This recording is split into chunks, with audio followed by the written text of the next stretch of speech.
Hi friends, welcome to my channel. ఈరోజు మన topic ఏంటంటే సంక్రాంతి కానుకగా ఏపీ రైతులకైతే కనుక ఒకేసారి 2 పథకాలకు సంబంధించిన నిధులైతే విడుదలైతే చేయబోతున్నారు.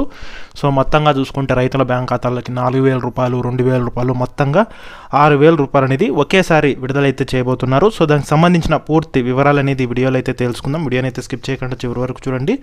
వీడియోలోని ఇన్ఫర్మేషన్ నచ్చితే ఛానల్ని సబ్స్క్రైబ్ చేసుకోండి. వీడియో యూస్ఫుల్ అనిపిస్తే మీ ఫ్రెండ్స్ అండ్ ఫ్యామిలీ మెంబర్స్కి మన వీడియోస్ని షేర్ చేసి నాకు సపోర్ట్ చేయండి. మన ఛానల్లో ఏపీ స్కీమ్స్కి సంబంధించిన అప్డేట్స్ అనేది అయితే డైలీ పోస్ట్ చేస్తుంటాను. అప్డేట్స్ అనేది మీరు మిస్ కాకుండా ఉండొచ్చు. అలాగే వీడియోని హైప్ చేయండి. హైప్ చేయడం ద్వారా వీడియోలోని ఇన్ఫర్మేషన్ ఎక్కువ మందికి తెలుస్తుందన్నమాట. ఇక లేట్ చేయకుండా టాపిక్లోకి వెళ్ళిపోదాం. ఏపీ రైతులకు అదిరిపోయే శుభవార్తనైతే ప్రకటించడం జరిగింది. ఈ పండుగ వేళ రైతుల బ్యాంక్ ఖాతాల్లోకి అయితే కనుక 2 పథకాలకు సంబంధించిన నిధులు అయితే కనుక జమ అయితే చేయబోతున్నారు. ఈ 2 పథకాల ద్వారా 6,000 రూపాయల వరకు లబ్ధి అయితే పొందవచ్చు. అందుకంటే ముందుగా చూసుకున్నట్లయితే కనుక సో ఏపీలోని రైతులకైతే కనుక పట్టాదారు పాసు పుస్తకాలను అయితే ప్రభుత్వం పంపిణీ అయితే చేయడం జరుగుతోంది. ఈ యొక్క కొత్త పట్టాదారు పాసు పుస్తకాలను అయితే కనుక ఎక్కడైతే రీసర్వే కంప్లీట్ అయి ఉంటుందో, అంటే ఈ భూములకు సంబంధించి రీసర్వే అనేది ఎక్కడెక్కడ కంప్లీట్ అయిందో అక్కడ ఈ యొక్క పట్టాదారు పాసు పుస్తకాలను పంపిణీ అయితే చేయబోతున్నారు. ఆల్రెడీ చేయడం కూడా జరిగిందనమాట. కొన్ని ప్రాంతాల్లో ఇదివరకు అయితే ఇవ్వడం జరిగింది. ఇంకా కాని వాళ్లకు, అంటే ఈ సర్వే కాని వాళ్ళకైతే కనుక నిదానంగా పట్టాదారు పాసు పుస్తకాలను పంపిణీ చేస్తామని చెప్పారు. మొత్తంగా చూసుకుంటే ఏపీలోని రైతులకు దాదాపుగా 21.80 లక్షల పట్టాదారు పాసు పుస్తకాలను అయితే పంపిణీ చేయడం జరిగింది. కొత్తగా రాజముద్రతో ఈ పట్టాదారు పాస్ పుస్తకాలను అయితే అందించడం అయితే జరిగిందనమాట. ఆల్రెడీ ఏపీలో పంపిణీ అయితే చేయడం జరిగింది. సో మొన్న జనవరి 9వ తేదీ వరకు అయితే పంపిణీ చేశారు. అలాగే చూసుకున్నట్లయితే కనుక సో మనకు ఈ గ్రామ సభలు అనేది ఏర్పాటు చేసి అక్కడ ఈ యొక్క పట్టాదారు పాస్ పుస్తకాలను ఆ లోకల్ నాయకులు ఉంటారు కదా, ఎమ్మెల్యేలు, ఎంపీలు, వాళ్ళ ద్వారా అయితే కనుక పంపిణీ అయితే చేయడం జరిగిందనమాట. సో అందులో మీ పేరు ఏమన్నా తప్పుగా నమోదై ఉన్నా, అలాగే ఆధార్ డీటెయిల్స్ ఏమన్నా తప్పుగా నమోదై ఉన్నా అక్కడే తహసీల్దార్ వద్ద రెక్టిఫై కూడా అయితే చేయించుకోవచ్చు అనమాట. సో ఈ రకంగా రీసర్వే అయిన వాళ్ళకి మాత్రమే చేశారు. ఇంకా రీసర్వే చేసి మళ్ళీ కొద్ది మందికి నిదానంగా పంపిణీ అయితే చేయడం జరుగుతుందన్నమాట. ఇదొక ముఖ్యమైన అప్డేటు. ఇక తర్వాత చూసుకుంటే కనుక ఏపీలోని రైతులకు ఒకేసారి 6,000 రూపాయలు అనేది రైతుల బ్యాంక్ ఖాతాల్లోకి ప్రభుత్వం అయితే కనుక జమ అయితే చేయనుంది.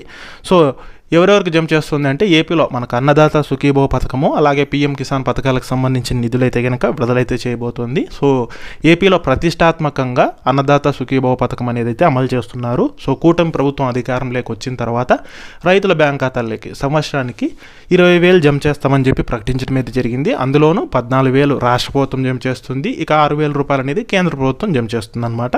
2 కలుపుకొని సంవత్సరానికి 6,000 అయితే ఇస్తారు. సో 2 కలుపుకొని సంవత్సరానికి 20,000 అయితే ఇస్తారు. మొత్తంగా చూసుకుంటే మనకు 3 విడతల్లో ఈ అమౌంట్ని అయితే జమ చేయడం జరుగుతుందన్నమాట. రాష్ట్ర ప్రభుత్వం, కేంద్ర ప్రభుత్వము. అది కూడా ఎప్పుడెప్పుడు జమ చేస్తారంటే మే నెలలో మొదటి విడత జమ చేస్తారు. అప్పుడు రాష్ట్ర ప్రభుత్వం 5,000, కేంద్ర ప్రభుత్వం 2,000. అలాగే అక్టోబర్ నెలలో 2వ విడత జమ చేస్తారు. రాష్ట్ర ప్రభుత్వం 5,000, కేంద్ర ప్రభుత్వం 2,000. అలాగే మనకు ఈ యొక్క జనవరిలో అయితే కనుక రాష్ట్ర ప్రభుత్వం 4,000, కేంద్ర ప్రభుత్వం 2,000. ఇట్లా మొత్తంగా చూసుకుంటే కనుక సో 20,000 అనేది సంవత్సరానికి రైతుల బ్యాంక్ ఖాతాలకు జమ చేయడం జరుగుతుంది.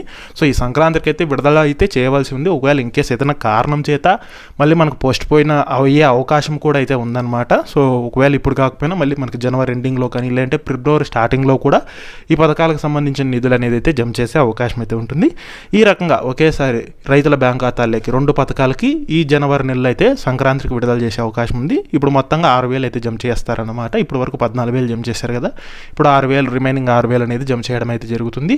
సో లాస్ట్ ఇన్స్టాల్మెంట్లో ఎవరెవరికి డబ్బులు వచ్చాయో రైతులు వాళ్ళందరికీ ఇప్పుడు మళ్ళీ డబ్బులు అయితే జమ అవుతాయి. అదేవిధంగా కౌలు రైతులకైతే పీఎం కిసాన్ డబ్బులు రావు. సో రాష్ట్ర ప్రభుత్వం అయితే కనుక వాళ్ళకి డబ్బులు అయితే జమ చేయడం అయితే జరుగుతుందన్నమాట.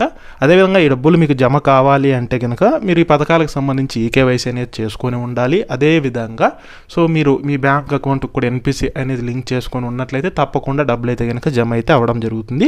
ఇది మనకు లేటెస్ట్ అప్డేటు. సో డబ్బులు ఒకవేళ జమ చేసేటట్లుంటే సంక్రాంతికి జమ చేస్తారు. ఇన్కేస్ ఏదన్నా కారణం చేత వాయిదా పడితే ఈ జనవరి ఎండింగ్లో కానీ లేదంటే ఫిబ్రవరి స్టార్టింగ్లో కానీ మనకు డబ్బులు విడుదల చేసే అవకాశం అవుతుంది. సో ఆ పథకాలకు సంబంధించి ఏ చిన్న అప్డేట్స్ వచ్చినా సరే నేను మన ఛానల్ తప్పకుండా అయితే పోస్ట్ చేస్తాను. అప్డేట్స్ అనేది మిస్ కాకుండా ఉండాలంటే ఛానల్ని సబ్స్క్రైబ్ అయితే చేసుకోండి.